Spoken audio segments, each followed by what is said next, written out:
Eddie Alvarez considers himself a fighter who always lives up to the occasion, and he has the championship belts to prove it.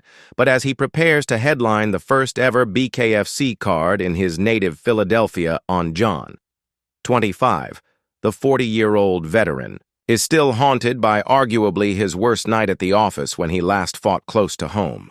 Back in 2016, Alvarez was the reigning UFC lightweight champion, and he was set to defend that belt in the first ever UFC event in New York City with a showdown against Conor McGregor at UFC 205.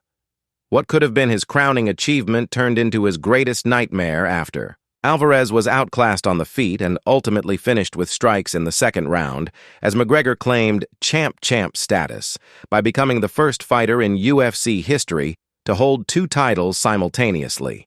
There's been one time. And everybody knows the Conor fight where I went into somewhat near my hometown and I didn't show up, Alvarez told MMA Fighting.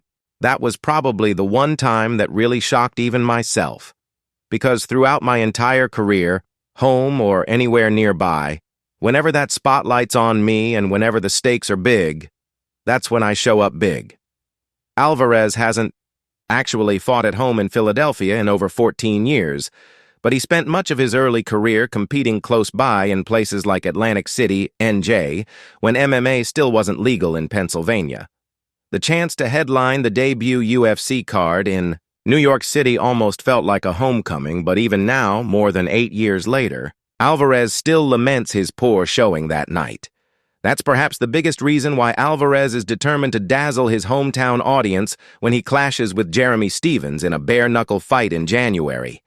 I'll be able to make it up to my Philadelphia fans, Alvarez said. Look, I got my shot at Madison Square Garden. I hated the way I performed. I hated everything about it.